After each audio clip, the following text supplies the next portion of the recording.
اللہ نے میرے نبی کو خاندانی طور پر وہاں پہنچایا جہاں کو نہیں جا سکتا. پھر آپ کی ذات کو اتنا حسن بخشا. ایک آدمی بات حسن کی کرے، آپ کالا کلوٹا بیٹھا ہوئے تو گل جڑ دی کوئی. تو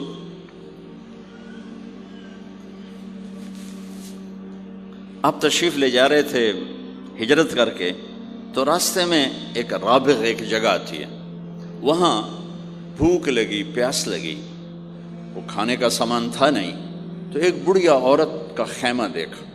وہاں پہنچے تو کہا ماں جی کچھ کھانے کو ملے گا؟ میں نے کہا بیٹا قحط کا زمانہ ہے، کچھ نہیں ہے. تو ایک مریل بکری کھڑی تھی وہاں، بالکل چمڑا تھے ہڈی. ہم نے کہا میں اس سے دودھ نکال لوں؟ ان کا بیٹا یہ تو بن بیاہی بکری ہے اور ماس اس کے اوپر نہیں ہے، یہ کیا دودھ دے گی؟ کہ آپ اجازت دو. ان کا لہلا چونکہ غیر فطری کام ہو رہا تھا تو لہٰذا اس نے آپ کو غور سے دیکھا کہ یہ کون ہے جڑا ایو جی بکری جو دودھ کڈو ہے. لہٰذا آپ کیسے دیکھنے لگی. تو آپ نے بکری کو کھینچا اور اس کے تھنوں کو ہاتھ لگایا، وہ نیچے لٹک گئے اور ایک پورا ڈول دودھ سے بھر دیا. بکری سے یہ گلاس بھی نہیں بھرتا بکری کے دودھ سے، لیکن وہ پورا ڈول بھر دیا. اپنے تینوں ساتھیوں کو پلایا، پھر خود پیا. پھر دوبارہ دودھ نکال کے پورا ڈول بھر کے اس اماں کو دیا، چلے گئے. بکری کی عمر 7 سال ہوتی ہے، 7 سال تک زندہ رہتی ہے، ذبح نہ کریں مر جاتی. یہ بکری 22 برس زندہ رہی اللہ کے نبی کے ہاتھ لگنے کی برکت سے. 22 برس اس بکری نے عمر پائی.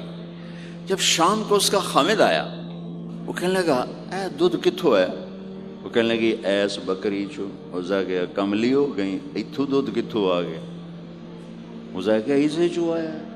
وزا گیا اپنی عقل دا علاج کرو، یہ کتھوں آ گیا؟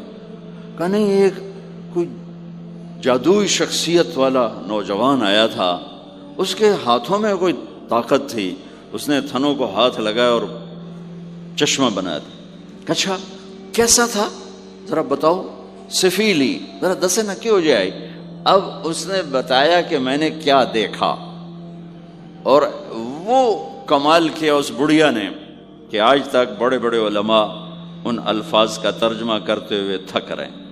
وہ کہنے لگی ابا معبد رأيت رجلا ظاهر الوضاء أبلج الوجه حسن الخلق لم تعبه ثجلا لم تزر به سعلا أزج أقرا وسيم قصيم في عينيه تعج في صوته صحل في لحيته كثافة في عنقه سطع إن تكلم علاه البهاء وإن سكت علاه الوقار وهو أندر الثلاثة. مجھے بھی ہمیشہ اس کے ترجمے میں تھکنا ہی پڑتا ہے، لیکن مجھے اس کی بڑی ایک تعبیر اللہ نے سجائی.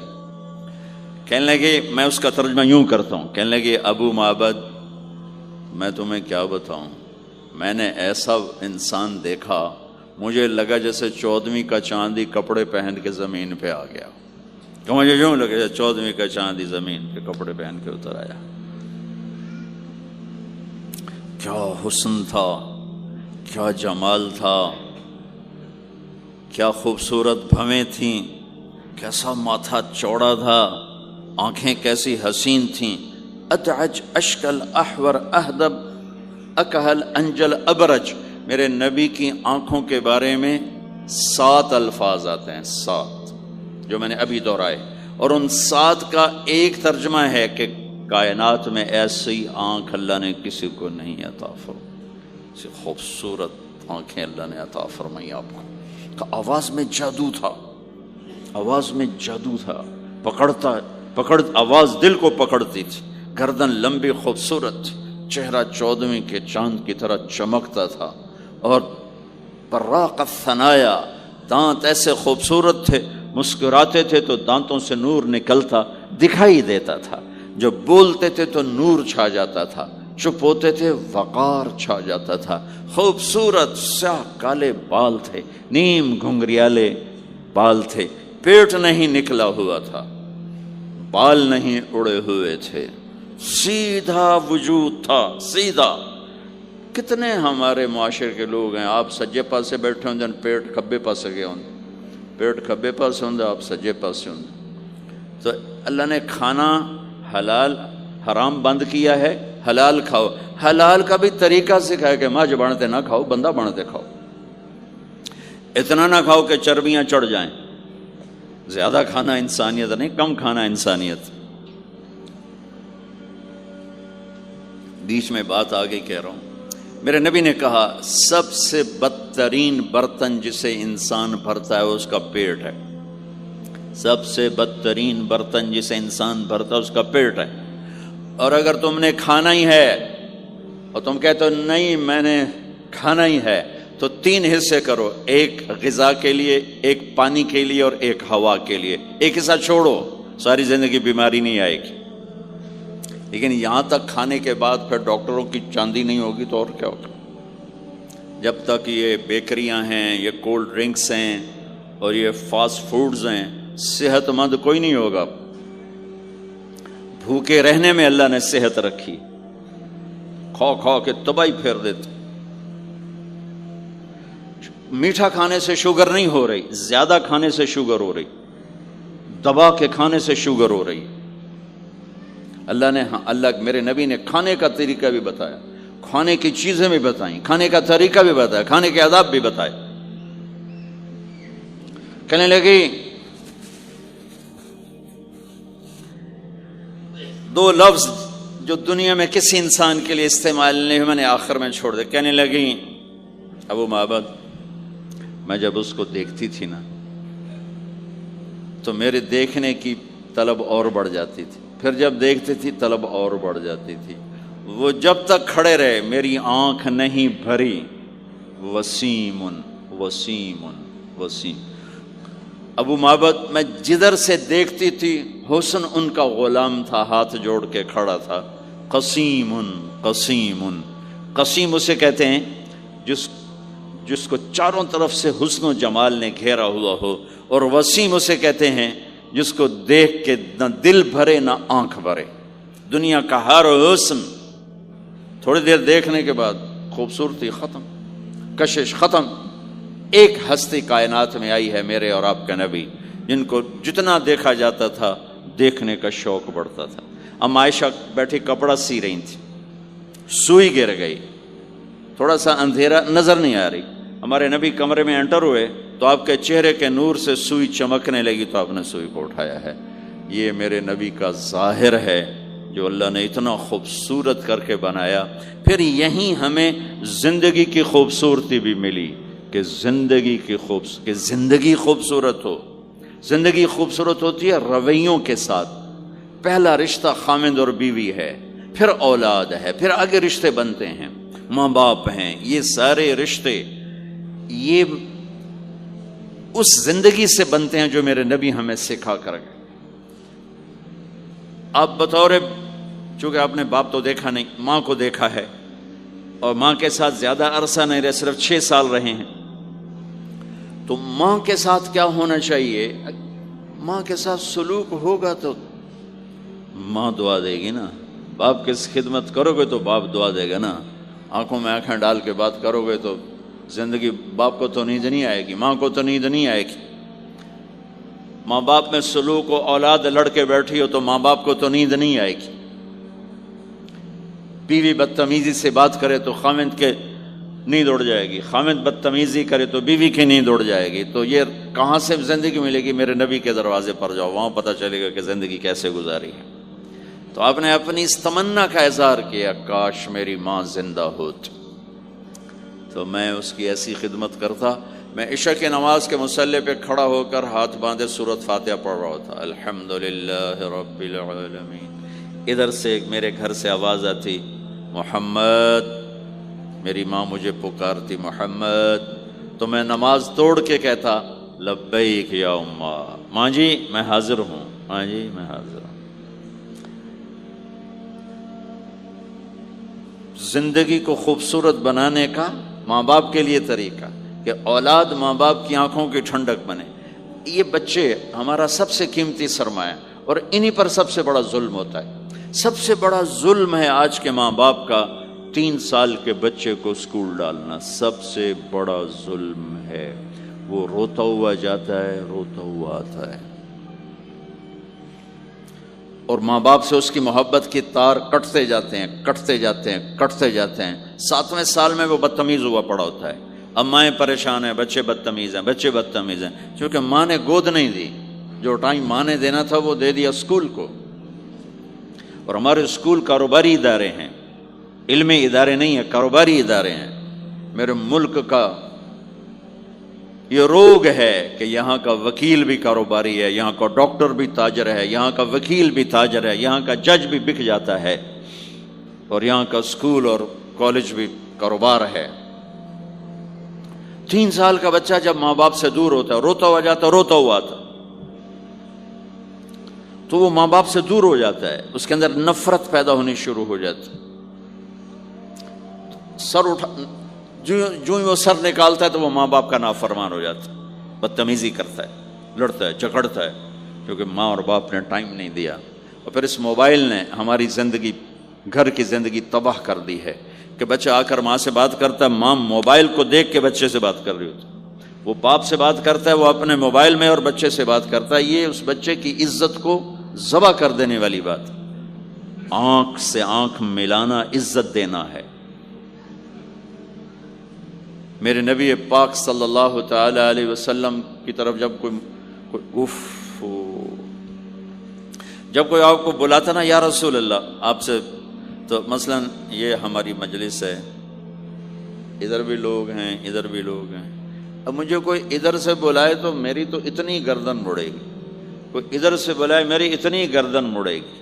لیکن میرے نبی پاک صلی اللہ علیہ وسلم کو ادھر سے جب کوئی آواز دیتا یا رسول اللہ، تو اب یوں نہیں کرتے تھے، ہاں جی 200 کی گل ہے. اب پورا یوں کرتے تھے ایسے. بولو میرے بھائی کیا بات ہے، سبحان اللہ. آپ کو ادھر سے کوئی بلاتا یا رسول اللہ، تب ایسے نہیں کرتے تھے، ہاں جی بولو. اب پورا ایسے مڑ کر پھر فرماتے، جی فرمائیے کیا بات. اب عام لوگوں کے ساتھ یہ فرماتے تھے. ہم تو اپنی اولاد کے ساتھ یہ نہیں کرتے، بیوی خامند کے ساتھ یہ نہیں کرتے، خامند بیوی کے ساتھ یہ نہیں کرتے.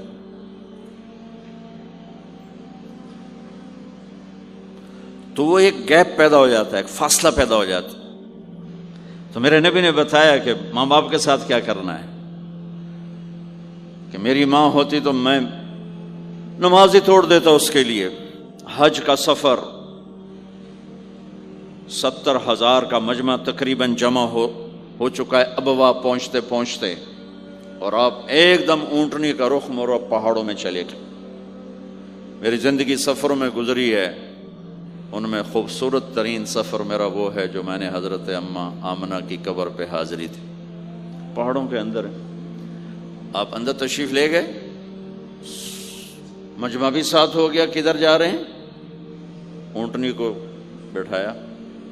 پہاڑ ہے کچھ 40-50 فٹ اونچا، اس کے اوپر قدرتی ایسے ایک پلین بنا ہوا ہے جیسے اللہ نے پہلے سے سنبھال کے رکھا ہوا تھا.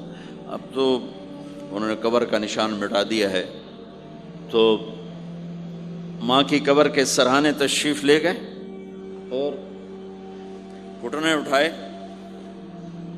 ہاتھ یہاں رکھے اور سر گھٹنوں میں دیا ایسے. یہ پوزیشن ہے چھوٹے بچے کے رونے کی. جب وہ رونا چاہتا ہے تو پھر اپنے پاؤں اٹھا کر یوں کر دیتے.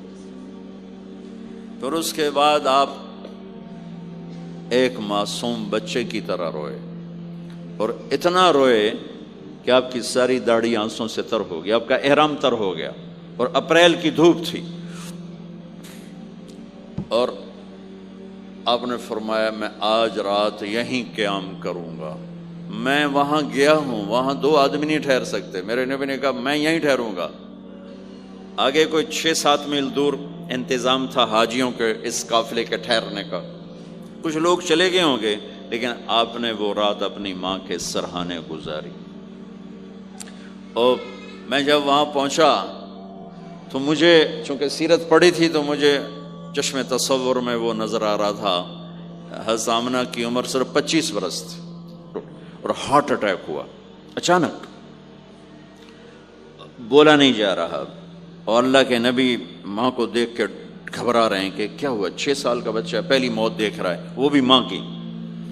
تو مجھے ہارٹ اٹیک ہوا تو بولا نہیں جاتا، بلا رہے ہیں بولا نہیں جا رہا، آواز نہیں نکل رہی. تو بلا رہے ہیں، ام ایمن بھی ساتھ ہے، آواز نہیں نکل رہی. لیکن بجھنے سے پہلے شمع کے جو بھڑکتی ہے 2 لفظ بولے، کل حی میت و کل جدید بال وقد ولدت طہرا. میرے بچے، ہر جوانی ڈھلتی ہے اور ہر زندگی موت کا نوالا بنتی ہے. مجھے لگتا ہے میرا وقت آ گیا ہے، لیکن میں ایک ایسے بچے کو چھوڑ کے جا رہی ہوں جو ساری دنیا کو پاک کر دے گا. پاکیزہ چھوڑ کے جا رہے ہیں. تو پتھروں میں ہی دبایا، کوئی کھودنے کا تو انتظام ہی نہیں تھا. تو جب پہاڑ سے نیچے اترے تو اللہ کے نبی نے ایک دم ہاتھ چھڑایا، دوڑ لگائی اور پھر پہاڑ پہ چڑھ گئے. تو ام ایمن آپ کی ماں ہے، دودھ پلا. 8 عورتوں نے میرے نبی کو دودھ پلا، ان میں ایک ام ایمن بھی. وہ جب پیچھے گئیں تو ایسا منظر تھا جس کو دیکھ کر شاید زمین بھی رو رہی ہوگی اور آسمان بھی اور ابوا کے پہاڑ بھی. آپ ماں کی قبر پر ایسے لپٹے ہوئے اپنے سینے کو پتھروں کے ساتھ اور یوں دونوں ہاتھوں سے پتھر لیے ہوئے تھے. جب آپ ام ایمن قریب آئیں تو آپ سنا تو آپ فرما رہے تھے، ماں جی آپ کے سوا تو میرا کوئی نہ تھا، آپ بھی مجھے چھوڑ کے چلی گئیں، میرے لیے اب کس کی گود ہے. تو ام ایمن رضی اللہ عنہ نے اٹھانا چاہ کے، بیٹا اٹھو، تو آپ نے انکار کر دیا. تو ام نے کھینچ کے نیچے لائیں اور زبردستی لائیں اور اونٹنی پر بٹھایا. اور آگے 2 راتوں کا سفر تھا، وہ سب میرے نبی کے خاموش آنسوؤں سے آپ کا گریبان تر ہوتا گیا. اور آگے نہ کوئی خالہ ہے، نہ کوئی اور آسرا ہے، نہ باپ ہے. باپ اور ماں ہی بڑا سہارا ہوتے ہیں. دادا نے کفالت میں لیا 8 سال کی عمر میں، ان کا بھی اللہ نے ان کو بھی اپنے پاس بلا لیا. تو وہ سارا منظر میرے سامنے گھوم رہا تھا. اوپر سے سورج ڈوبنے والا تھا، تو وہ عجیب کیفیات تھے، وہ میں بیان نہیں کر سکتا ہوں. کہ اللہ کی قسم، اگر آپ اور میں زندگی کو خوبصورت بنانا چاہتے ہیں تو اپنے نبی کی زندگی کو سیکھنا ہوگا، ان بچوں کو سکھانا ہوگا. ہم نے کوئی کاروباری کام نہیں کیا ہے کہ ہم سے کوئی کاروبار کر رہے ہیں، کوئی پیسہ کما رہے ہیں. حاشا وکلا، حاشا وکلا. ہماری یہ نسل، ان کے ساتھ کاروبار کر رہا ہوں کہ یہ پروان چڑھیں اپنے نبی کی محبت کے ساتھ، یہ پروان چڑھیں اپنے حبیب کے نقش قدم پر چلنے کے ساتھ. ان کے اندر اللہ، اس کے نبی کی محبت، ہر بچے بچی کے اندر اللہ نے اپنے اور اپنے حبیب کی چپ ڈال دی. اس کو نکالا نہیں جا سکتا. میں اس کو ایکٹیویٹ کرنا چاہتا ہوں کہ اللہ کرے ان کے جذبے اللہ کے نبی کے ساتھ جڑ جائیں. پھر ماننا آسان ہو جاتا، پھر اطاعت آسان ہو جاتی. جب محبت نہیں ہوتی تو اطاعت نہیں آتی. تو میرے بھائی بہنوں، زندگی کی خوبصورتی کا تعلق میرے نبی والے خوبصورت اخلاق کے ساتھ. پھر آپ نے بیویوں کے ساتھ کیا سلوک کیا. 2 مہینے چولہا نہیں جلتا، 2 مہینے کھانے کو کچھ نہیں ملتا، اور ہر بیگم قربان ہے، فدا ہے. 2 مہینے جس عورت کے گھر میں چولہا نہ جلے وہ خامند کا کیا حشر کرے گی. اور میرے نبی کے گھر میں 2 مہینے چولہا نہیں جل رہا ہے، خود بھی بھوک برداشت کر رہے ہیں، بیگمات بھی بھوک برداشت کر رہے ہیں. ایک رات حضرت عائشہ کے ساتھ لیٹے ہوئے تھے ایک ہی چارپائی پر. تو آپ کبھی یوں کروڑ بدلتے، کبھی یوں کروڑ بدلتے. پھر ایک دم آگے بڑھے اور چارپائی کی لکڑی کے اوپر ایسے پیڑ کو ٹیک کر نیچے جھک گئے. تو عائشہ اٹھ کے بیٹھ گئے، یا رسول اللہ کیا ہوا؟ آپ سیدھے ہو کر فرمایا، عائشہ بھوک بڑی لگی.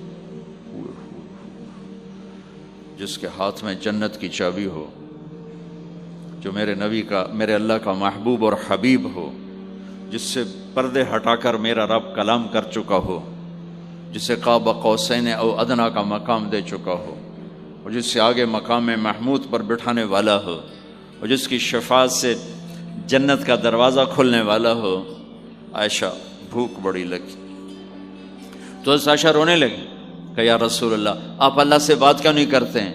کہ نہیں عائشہ، اسی بھوک میں اللہ سے ملوں گا، مجھ سے پہلے جو نبی میرے ساتھی تھے وہ بھی اسی طرح چلے گئے، میں بھی ایسے ہی چلا جاؤں گا۔ اور اس کے باوجود بیویاں قربان ہو رہی ہیں، فدا ہو رہی ہیں۔ کس چیز نے باندھا ہوا تھا؟ میرے نبی کے سلوک نے، میرے نبی کے اخلاق نے۔ اللہ کی قسم، میرے نبی کی شادیاں شوق کی شادیاں نہیں تھی۔ ایک حدیث سناتا ہوں، ما تزوجت وما زوجت الا بوحی من السماء نزل به جبریل۔ سن لو لوگو، میں نے جہاں شادی کی، میں نے جہاں بیٹی دی، پہلے آسمان سے وحی آئی، جبریل لے کر آئے، پھر میں نے شادی کی۔ تو یہ شوق کی شادیاں نہیں ہیں، زندگی سکھانے کی شادیاں ہیں، چونکہ سب سے مشکل رشتہ خامند اور بیوی ہے، سب سے مشکل رشتہ خامند اور بیوی ہے۔ اس وقت طلاقیں کیوں بڑھ رہی ہیں؟ ایک تو یہ ہماری یہ جو فاسٹ فوڈ ہے، اس نے ہمارے اندر جو ایک نیچرل سسٹم تھا اسے ڈسٹرب کر دیا ہے، تو غصہ بڑھ گیا ہے، برداشت گھٹ گئی ہے، چھوٹی چھوٹی باتوں پہ گھر اجڑ رہے ہیں، گھر اجڑ رہے ہیں۔ پہلے یورپ میں سنتے تھے، اب یہاں پاکستان آج شادی ہوتی، چوتھے دن طلاق ہو رہی ہوتی۔ میں وہاں بیان کے لیے نکل رہا تھا مانچسٹر، تو میرے ساتھ جو گاڑی چلا رہا تھا، میں نے پوچھا آپ کیا کرتے ہو؟ لاہور کا تھا۔ کہا جی میں وکیل ہوں۔ میں نے کہا یہاں کوئی جھوٹے کیس ہوتے ہیں جیسے پاکستان میں؟ کہا جی نہیں، یہاں جھوٹا کیس کوئی نہیں ہوتا، جو بھی ہوتا ہے جنون ہوتا ہے۔ میں نے کہا یہاں مسلمانوں کے لڑائی جھگڑے آتے ہیں؟ کہا جی ہاں جی آتے ہیں۔ میں نے کہا سب سے زیادہ کیا جھگڑے آتے ہیں؟ کہا جی سب سے زیادہ طلاق کے آتے ہیں، طلاق طلاق طلاق طلاق۔ کہ نہیں سیکھا، زندگی برداشت کا نام ہے، برداشت کرنا سیکھا نہیں۔ میرے نبی نے 11 شادیاں کی، ہر قسم کی عورت کے ساتھ شادی کی، خاندان کے اندر، برادری کے اندر، اور خاندان برادری سے باہر۔ یہی 3 نسبتیں ہیں۔ اپنے خاندان میں قریش، تو آپ کی کئی بیگمات قریش، حضرت عائشہ، حضرت حفصہ، حضرت زینب، حضرت ام حبیبہ، یہ سب قریش ہیں۔ قریش سے باہر حضرت میمونہ، حضرت جویریہ، یہ قریش سے باہر ہے، برادری۔ پھر برادری سے بھی باہر شادی کی، یہود، حضرت صفیہ یہودی کی بیٹی ہیں، ان کے ساتھ شادی کی۔ ہر نسل سے شادی کی، اوپر والے کا نظام ہے۔ اپنے سے مالدار حضرت خدیجہ، اپنے برابر ام سلمہ، ام حبیبہ، اپنے سے کم فخر میں جویریہ، صفیہ، اپنے سے غربت کے ساتھ نہیں۔ عمر سے بڑی کے ساتھ شادی کی حضرت خدیجہ، ہم عمر کے ساتھ شادی کی حضرت سودا، عمر سے کم سے شادی کی حضرت عائشہ، بیوہ سے شادی کی حضرت خدیجہ، مطلقہ سے شادی کی حضرت زینب، کماری سے شادی کی حضرت عائشہ۔ جتنی بھی نسبتیں کسی عورت کی بن سکتی ہیں، ان سب میں اللہ نے آپ کو استعمال کر کے زندگی گزارنے کا طریقہ سکھایا۔ تیز مزاج کے ساتھ شادی کی حضرت حفصہ رضی اللہ تعالیٰ عنہ، مزاج میں تیزی تھی۔ حضرت عمر رضی اللہ تعالیٰ عنہ کی بیٹی، مزاج میں شدت تھی، زندگی گزار کے دکھایا۔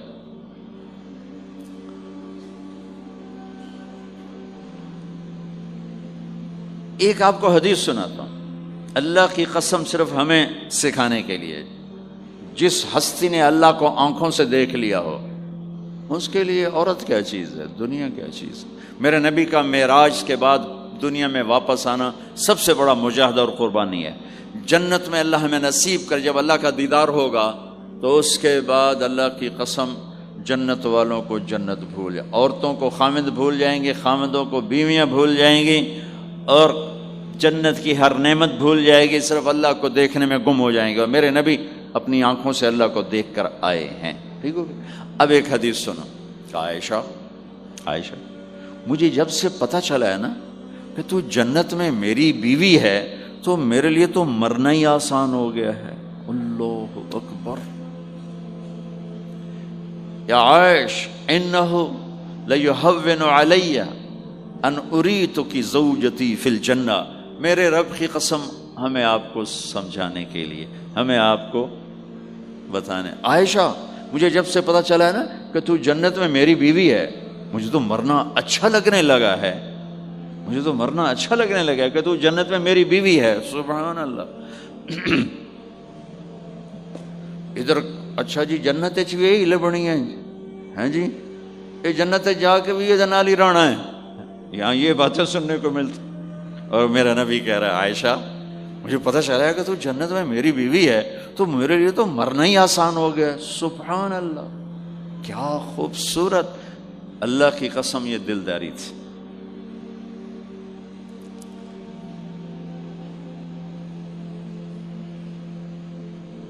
سب سے مشکل رشتہ خامند اور بیوی ہے، سینکڑوں آیات اس کے لیے اللہ نے اتاری، ماں باپ کے لیے چند آیات، اولاد کے لیے چند آیات، بہن بھائیوں کے لیے چند آیات ہے، خامند اور بیوی کے لیے قرآن پڑا ہے، پوری سورت اتاری ہے، اور سینکڑوں آیات اتاری، چونکہ ایک اس رشتے کی اہمیت، ایک اس کی نزاکت اور کمزوری کہ کوئی رشتہ ٹوٹتا نہیں سوائے خامند اور بیوی کے۔ میں ماں کا بیٹا ہوں، باپ کا بیٹا ہوں، اچھا ہوں یا برا ہوں، انہی کا ہوں، میرا نسب میری نافرمانی سے بدل نہیں سکتا، میں اللہ بخش کا بیٹا ہوں، میرا یہ نسب بدل نہیں سکتا، اچھا ہوں یا برا ہوں، اللہ ان کی قبر روشن کرے۔ خامند اور بیوی کا رشتہ ایک بول پہ ٹوٹ جاتا ہے، ایک بول پہ ٹوٹ جاتا ہے، اس لیے اس کو بچانے کے لیے آیات آیات آیات، اور میرے نبی کی شادیاں کہ کس طرح ایک گھر کو لے کے چلتے ہیں، کس طرح ہر مزاج کی عورت کے ساتھ سلوک کرتے ہیں۔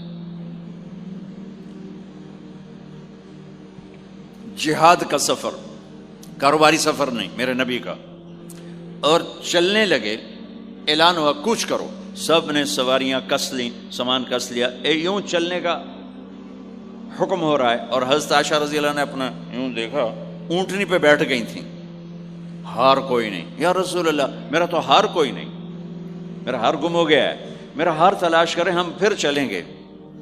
تو میرے نبی کہتے تو وڈی آئی نواب زادی، میں جہاد تے بہ جانا تینوں ہار دی پائے گی، چل اگو لگ۔ میرے نبی نے کہا چلو بھائی عائشہ کا ہار تلاش کرو۔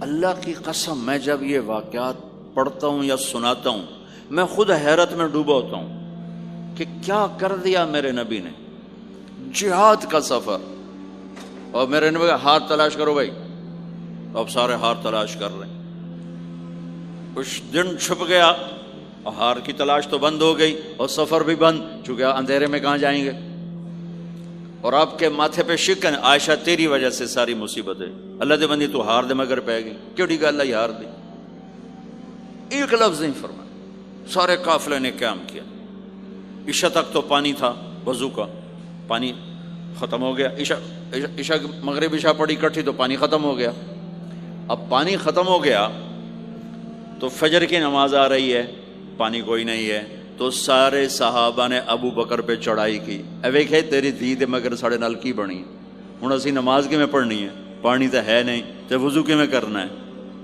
اب ابو بکر کو غصہ چڑھا، اس ایک دم، وہ تو باپ تھے، وہ گھس گئے خیمے میں، آگے دیکھا تو اللہ کے نبی اما عائشہ کی گود میں سر رکھ کے سوئے ہوئے تھے، اور اما جی ایسے بیٹھی تھی، آپ کو سارا دیکھ رہی ہوں، اب بولیں تو خطرہ ہے آنکھ کھل جائے گی، اور غصہ بھی چڑھا ہوا ہے، باپ بھی ہیں، تو اب مجھے دیکھو کیا کر رہے تھے۔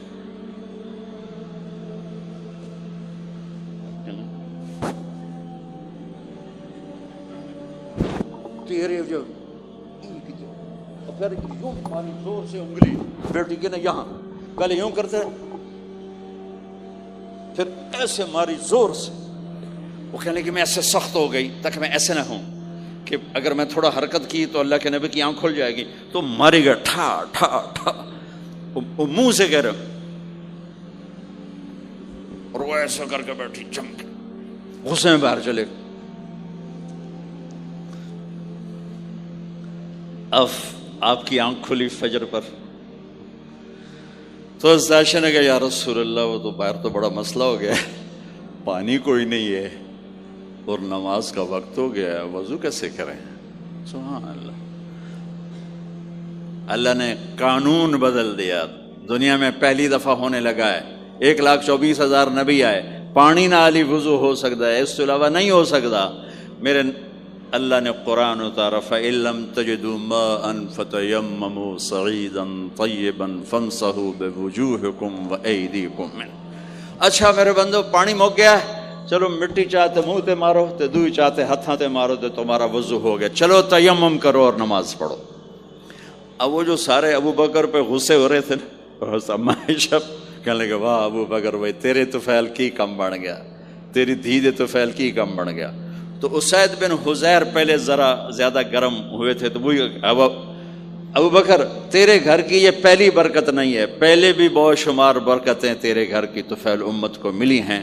تو اللہ نے تیمم کی آیت اتار دی، حضرت عائشہ کو ڈانٹ پلانے کی آیت نہیں آئی کہ میرے نبی تیری بیگم کے ہار کی وجہ سے میرے دین کا کام رک گیا اور میرے بندوں کی نماز خراب ہو گئی اور ان کو پانی سے محروم ہونا پڑا۔ میں قربان جاؤں اپنے رب پر، اپنے حبیب پر، اس ماں عائشہ پر، دنیا کی واحد عورت ہے جس کے سینے پر سر رکھ کر کسی نبی نے جان دی ہو۔ 1,24,000 نبیوں میں سے کوئی نہیں ہے جس کا سر بیگم کے سینے اور ٹھوڑی کے درمیان ہو اور اس کی جان اللہ نے نکالی ہو۔ واحد میرے آپ کے مات فی سحری و نحری، سحری و نحری، سحری و کہ میرے چونکہ آپ ایسے بیٹھے تھی اور حبیب پاک آپ کے سینے پر یوں دراز تھے، نیم دراز اس طرح، اور آپ کا سر مبارک ٹھوڑی کے ساتھ لگ رہا تھا، ٹھوڑی کے ساتھ یہ جگہ یہاں لگ رہی تھی اور باقی یہاں تھی، آپ اس طرح۔ اور واحد خاتون ہے جن کا حجرہ کسی نبی کی آرام گاہ بنا، ابدی آرام گاہ بنا۔ واحد اماں عائشہ ہیں جن کے حجرے کو اللہ نے کسی نبی کے آرام گاہ بنایا، اور یہ واحد حجرہ ہے جہاں 70,000 فرشتہ صبح آ کے درود و سلام پڑھتا ہے اور شام تک پڑھتا ہے، اور شام کو 70,000 نیا آتا ہے اور صبح تک درود و سلام پڑھتا ہے اور واپس چلا جاتا ہے۔ کائنات اللہ جب مسلمان دنیا سے مٹ جائیں گے، مسجد نبوی مٹ جائے گی، بیت اللہ مٹ جائے گا، مدینے کی ایک اینٹ باقی نہیں بچے گی، مکہ کتنے بڑی بڑی بلڈنگیں، ایک اینٹ باقی نہیں بچے گی، اور وہاں سے گزرتے ہوئے لوگ کہیں گے لگتا ہے اتنے کدی آبادی ہوئے گی، ایتھے لگتا ہے کدی آبادی ہوئے گی۔ یہ زبانوں پہ ہوگا جب سارے نشان مٹ جائیں گے، اس وقت بھی 70,000 فرشتہ آ کے درود و سلام صبح سے شام تک پڑھے گا اور شام سے صبح تک پڑھے گا۔ یہ واحد میں خاتون ہیں عائشہ بنت ابی بکر جن کو اللہ نے یہ عزت بخشی، اور یہ واحد خاتون ہیں جب ان کے اوپر تہمت لگی، حضرت یوسف علیہ السلام پہ تہمت لگی تو بچے نے گواہی دی، حضرت مریم پہ تہمت لگی بیٹے نے گواہی دی، اور اماں عائشہ پہ تہمت لگی تو اللہ نے گواہی دی کہ میں گواہ ہوں، اللہ گواہ بن کے آئے۔ تو اللہ نے کہا تیمم کرو بھائی، سارے خوش ہو گئے، سارے خوش ہو گئے۔ تو حضرت عائشہ نے کہا یا رسول اللہ اب میرا ہار چھوڑ دیں، اب چلیں۔ تب آپ نے کہا چلو بھائی کوچ کرو۔ اس سے زیادہ کوئی دلداری کا واقعہ پیش کر سکتا ہے؟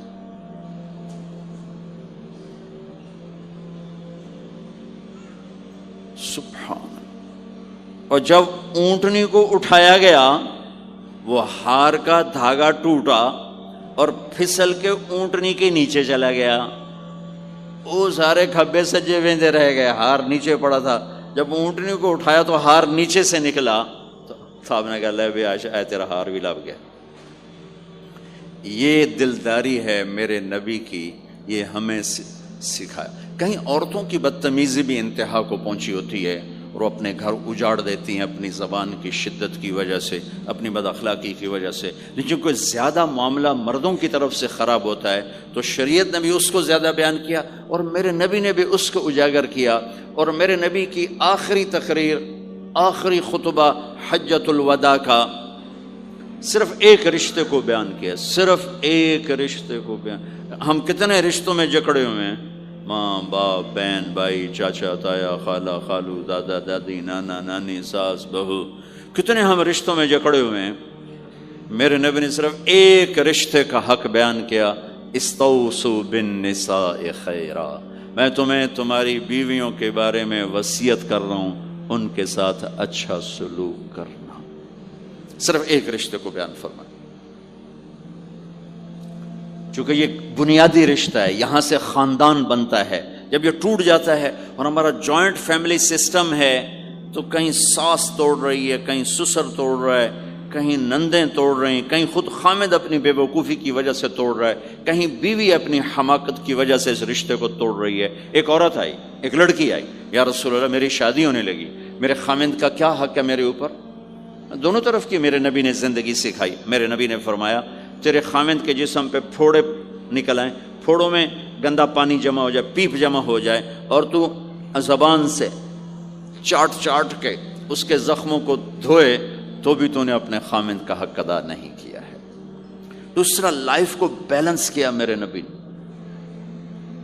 کہ ایک گھر کیسے چلتا ہے اور کس طرح خوبصورت بنتا ہے، وہ میرے نبی کے اخلاق ہیں۔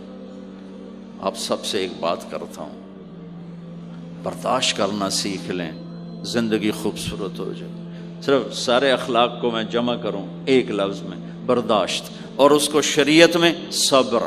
صبر کرنا سیکھ لیں، زندگی خوبصورت ہو جائے گی۔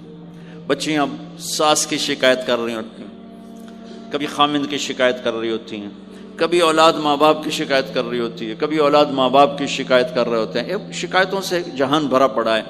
آپ شکایتوں کو دفن کر کے ہونٹ سی لیں، صبر، آہ نہ کر لبوں کو سی، عشق ہے دل لگی نہیں، سینے پہ تیر کھائے جا، آگے قدم بڑھائے جا، یعنی زبان حال سے کہہ دے کہ ہاں ستائے جا۔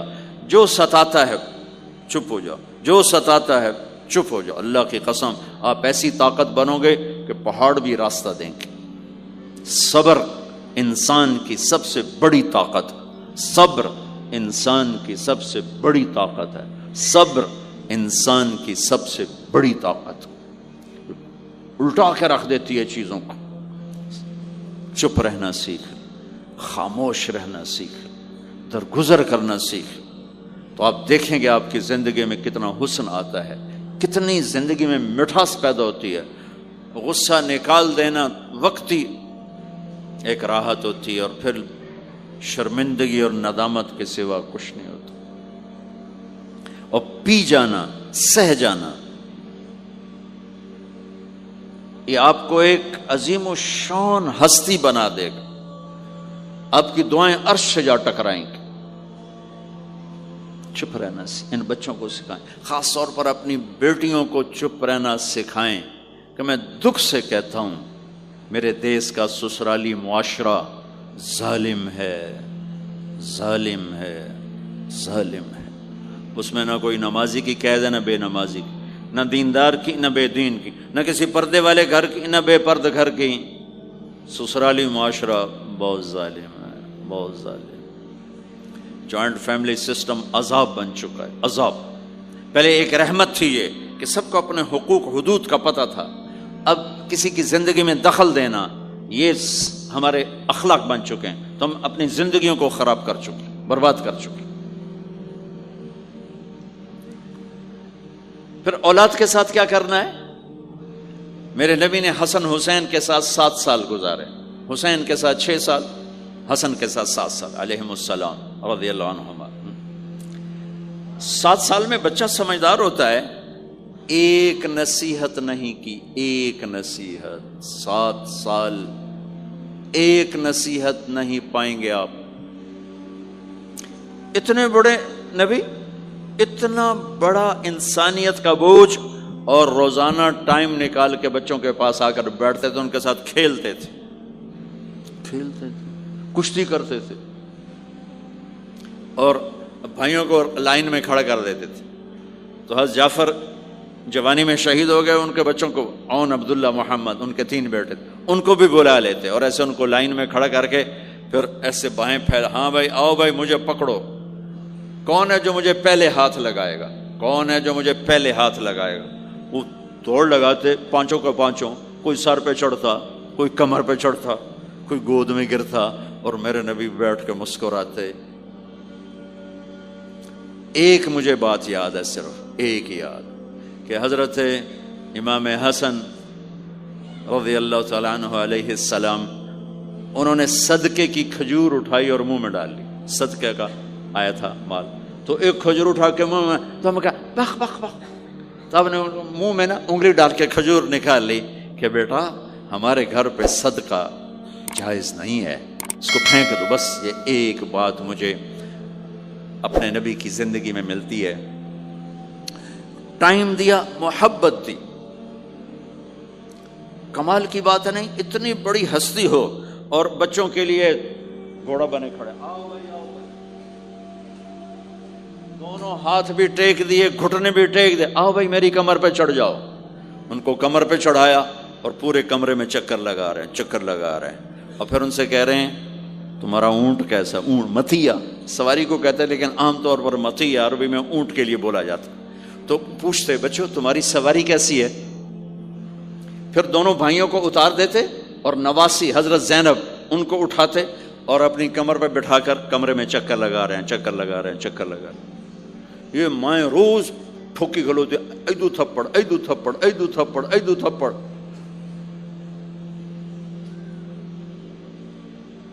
ساری مائیں سکول ماسٹر بنی ہوئی ہیں، بس ٹھوکی جاؤ، ڈنڈے ماری جاؤ، بس ایسی بے وقوف ہیں کہ جتنی محنت یہ کھانے پر کرتے، اپنے کپڑے کو سجانے پر کرتے، اس کا 100واں حصہ بچوں پہ کریں، ان کے بچے جنید بغدادی بن جائیں۔ ایک سکول کے حوالے کیا 3 سال کی عمر، پھر ٹیوٹر کے آتے، ٹیوٹر کے حوالے، اکیڈمیوں کے حوالے، پوچھو تو پوتر ان کے روبوٹ ان کدی یہیں بھجے جاندے، ان کدی یہیں بھجے جاندے، ان کدی یہیں بھجے جاندے۔ اے آیا کہ بی آیا؟ اے بی سانو آپ برباد کیتا ہے۔ آہا، اور سنو، چلو یہ تو گھر کی بات ہے نا۔ ایک دفعہ حسن حسین کی کشتی کرواتے تھے، آؤ بھائی کشتی کرو بھائی۔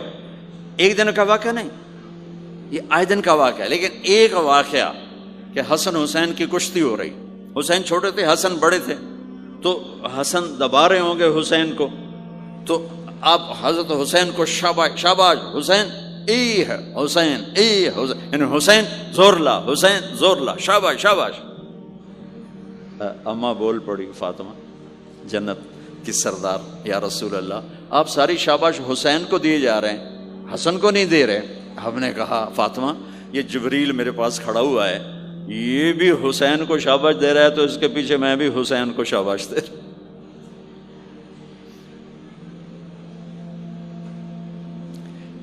اس سے اور عجیب سنو،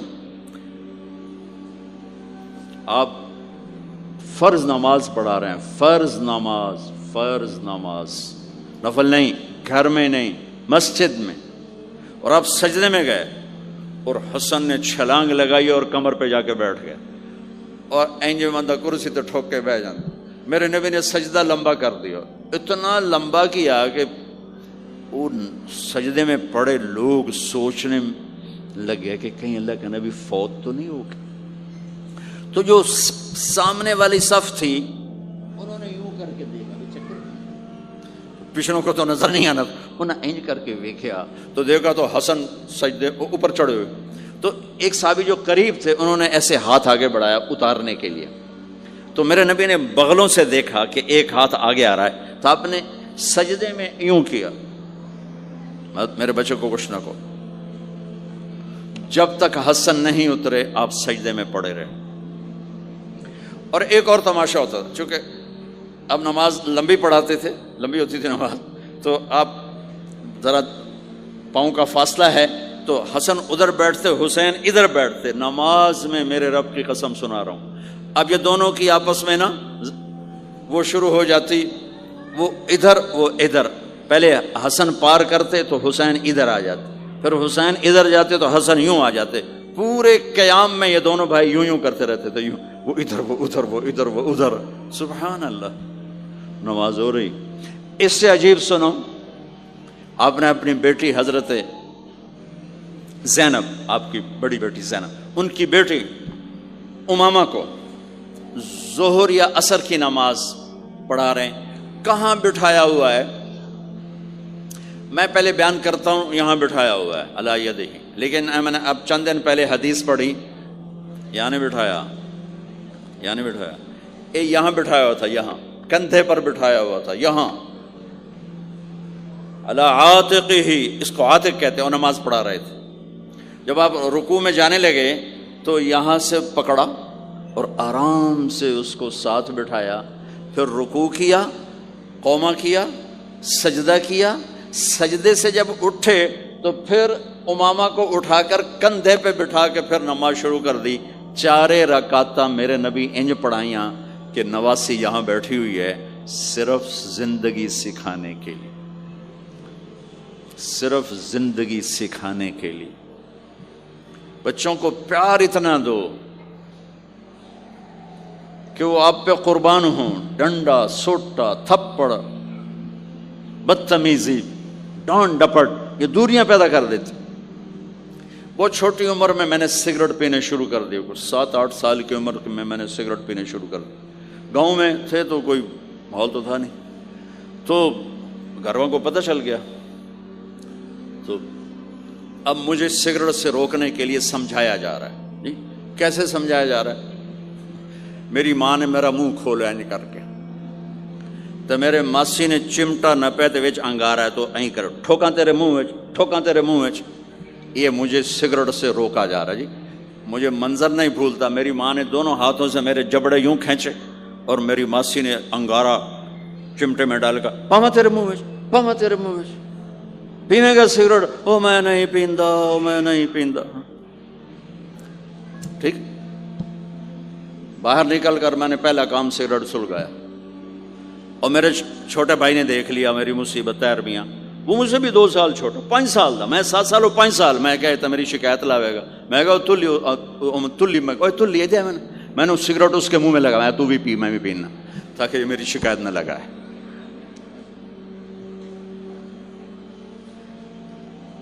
تو آج کے ماں باپ بڑے جاہل ہیں، ہم بڑے ایجوکیٹڈ ہیں، میں کہتا ہوں انتہائی جاہل ہیں، جنہیں بچے کو لے کے چلنا نہیں آتا، جنہیں رشتوں کی قدر نہیں، انہوں نے خاک پڑا ہے، کاغذ کی ڈگریوں کو علم بنا کے پھرتے ہیں، جسے میرے نبی کی زندگی کا پتہ نہیں، اللہ کی قسم جانور سے بدتر ہے،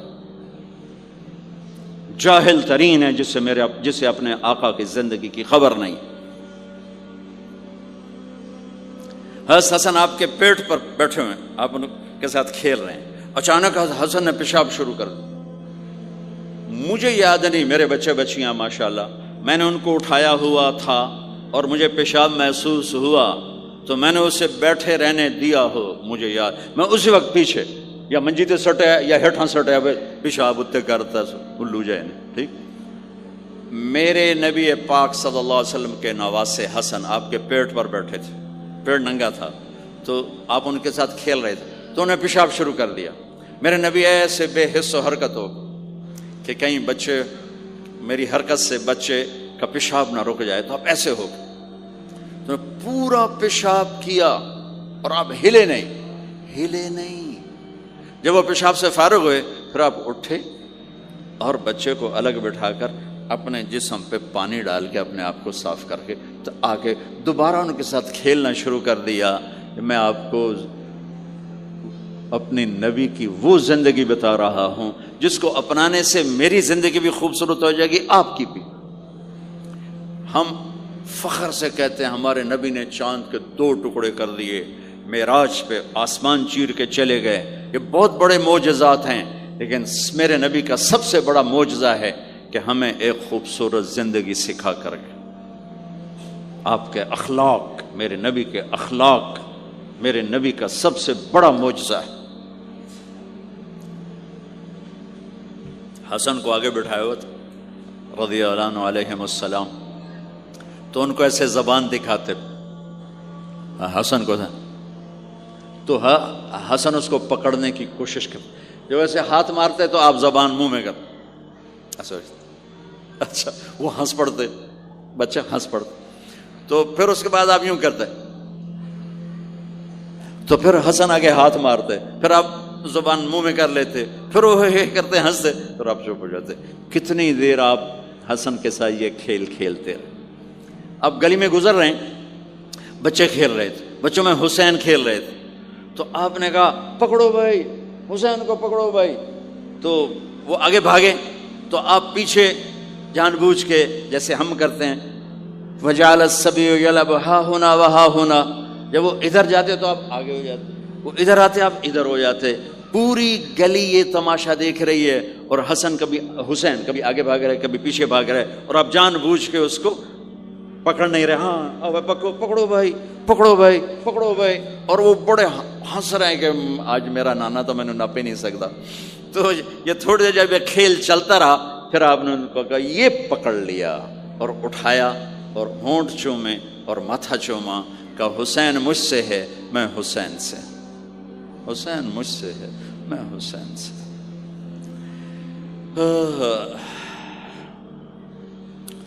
میرے بھائی بہنوں عزیزو،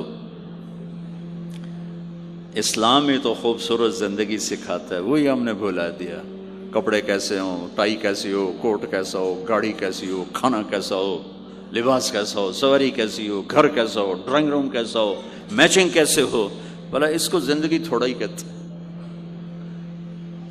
تو آپ سب سے کہتا ہوں کہ اپنے نبی کی زندگی اور سیرت کو پڑھیں، اس کو سیکھیں۔ یہ تبلیغ کا کام ایک عملی محنت ہے، سیکھنے۔ ان بچوں پر محنت کر رہے ہیں کہ اللہ کرے یہ پروان چڑھے تو ان کے اندر اللہ اس کے رسول کا پیار ہو، تو پھر یہ خود ہی چلنا شروع کریں گے۔ یہ میں نے سیرت کی چند جھلکیاں، چونکہ آپ پوری فیملیز بیٹھی ہوئی ہیں، اور فیملیز کے رشتوں میں ماں کا رشتہ، باپ کا رشتہ، بیوی کا رشتہ، خاوند کا رشتہ، اولاد کا رشتہ، یہ چند بڑے رشتے ہیں، اسی کو میں نے آپ کے سامنے پیش کر دیا ہے کہ اس کو سیکھنا پڑتا ہے، اس کے لیے اپنے ذات سے لڑنا پڑتا ہے، تب جا کر زندگی میں حسن اور کمال پیدا ہوتا ہے۔ میری بات یاد رکھیے گا، کبھی زندگی کو خوبصورتی چیزوں سے نہیں ملتی، زندگی کی خوبصورتی میرے نبی والے پیارے اخلاق کے ساتھ۔ جس کو یہ مل گئے اس کے گھر میں 14ویں کا چاند ہر وقت چمکے گا، اور نصف النہار کا سورج ہر وقت چمکے گا۔ جس کے اخلاق بگڑ گئے ان کی دن بھی رات بن جائیں گے اور رات بھی رات بن جائے گی۔ اللہ اس نسل کو آپ کی آنکھوں اور ہماری آنکھوں کی ٹھنڈک بنائے، اور ایسے ہماری اس محنت کو قبول فرمائے۔